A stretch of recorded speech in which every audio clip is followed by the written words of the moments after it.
issue is so heated that the hunter who proposed the idea is receiving death threats. And I'm not a cat hater. I've had cats in the past. People need to keep their cats under control. We received plenty of emails that called us all sorts of names, that described us as feminist, lesbian, all sorts of different things. It was sort of funny because there was a sense that we represented a bunch of crazy old cat ladies. Myself alone, I took over 2,000 calls.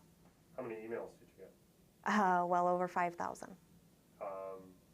And that's just myself. That doesn't include individuals in wildlife management, the secretary's office, and the customer call center. But while all this was going on, there was a legal case working its way through the courts in Wisconsin.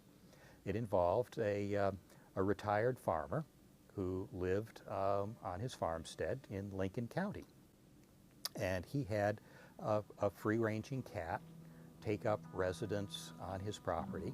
It was a female who gave birth to some kittens. He shot the female and drowned the kittens. The Merrill cat killer, yes. Yeah. And he was adamant that these cats presented a problem to the environment, and he was doing the right thing by eliminating them. I received a request for charges that he was, I think the Humane Society had reported him that he was live trapping cats and drowning them while they were alive in the Wisconsin River. I think from the records there was at least 10 to 12 cats that he trapped, and he would lure them in with food and then take them to the river and drown them in a terrible death by making them drown alive. I was mortified, and I just thought that, how could somebody do such a horrible thing as, drowning these poor, defenseless cats. It was terrible what he was doing, taking these animals in his own hands and deciding that he would kill them. Come on, let's make a path for the deer. See, the snow isn't as deep as it looks because it's hard underneath. How many people know enough about the life of animals to even be able to make any kind of a decision as to how to put them down? Then they think a person like myself might be without feeling. Quite the opposite is true. This is the way to store boats in the wintertime, especially metal boats that are made to stand it. That is great habitat for whatever needs it now. Rabbit to crawl under, certainly mice and voles, all small things. Then the mink will come and hunt under that. When I was a little boy, and even all over the United States today, it doesn't require any learning to drown things. So is this where you drown the cats? What are you trying to do? Get some evidence here? Sure. Very handy place. Sufficient depth to completely cover a trap. And they have very brief period of trauma since they're covered until they are down here, and then just set them in the water. I've been a student of the best people that I've known, and they are environmentalists. And they work for the Department of Natural Resources. And a great start was given that organization by a man called Aldo Leopold, of whom I think I am a disciple. Aldo Leopold carried a hefty stick, and the purpose of his carrying that stick was to bop feral cats whenever he could. So I think my actions are certainly justified, because bopping a feral cat might be just as inhumane if you didn't kill it with one quick stroke, as is drowning cats. The last cat I caught was in July of 2004. The young policeman appears at my door, and while he's looking at the 108 on the garage above the door, asks me if this is 108. So they come up with this felony. What was the charge? Inhumane treatment of animals. How'd the police find out what you were doing? Crime Stoppers. You know who? Was it one of your neighbors here? Or? Let us say I'm quite sure. And let it go at that. The District Attorney, Sean Mutter, called me by telephone on the 22nd of July, 2004. She said that if I did not immediately pick up or close my traps, or both,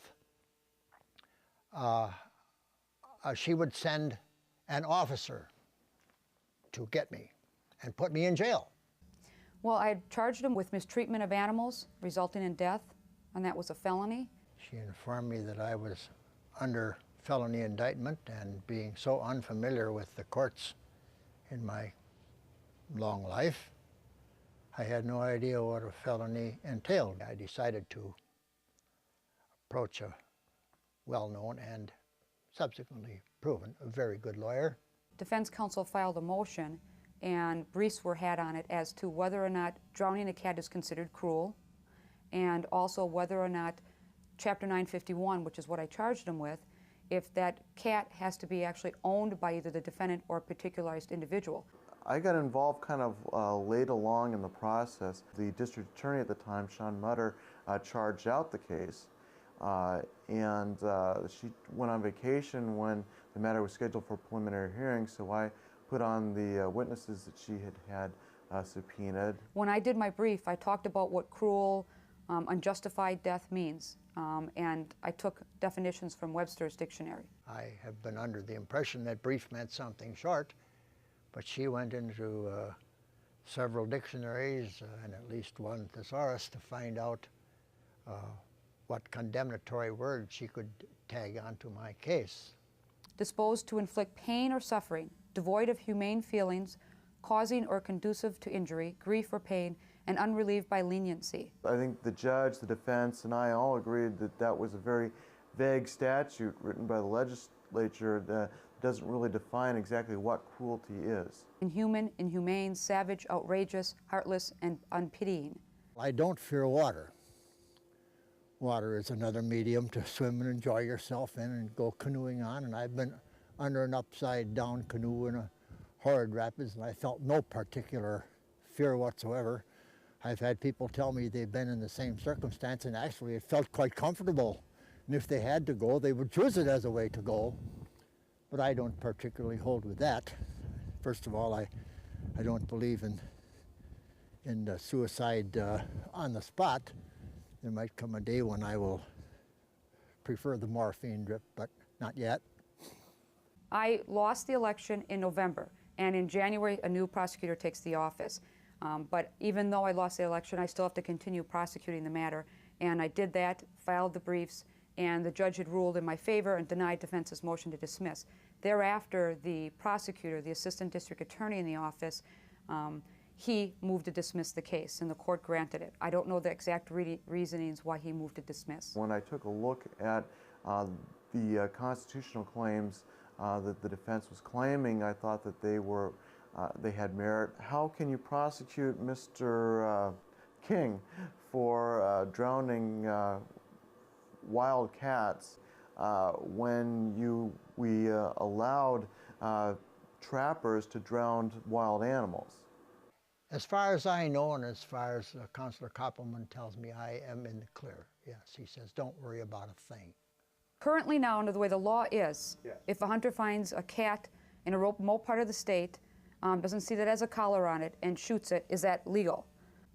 I would think that since a cat is a domestic animal, and the law says that you shall not treat it in a cruel manner causing death, and indeed it is cruel, quicker than drowning a cat, that could be considered something that you would prosecute. Well, I don't see any law that stops you from doing it any more than there's the law that stops you from shooting coyotes. So it's up to the prosecutor on that, but I think it would be a violation of the statute. Well, that was my point of view. Now, the prior district attorney had a different point of view.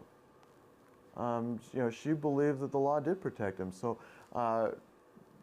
it may be a gray area, but under the law of laity, when there's a gray area, the doubts get resolved to the benefit of the defendant. So, after all this experience, do you believe that drowning cats is illegal in Wisconsin? No, definitely not. If it were, they're going to have to immediately arrest and try about 80% of the field people in the state of Wisconsin. It's the idea of drowning an animal, to me, any kind of animal that you would drown like that was just, I just have a real visceral reaction to that. Wisconsin law doesn't have a problem with the method, so when I took a look at it in light of Wisconsin law, I saw that, it was, whether it offended my sensibilities or not, under the law, it really wasn't fair to prosecute Mr. King. Will I drown cats again?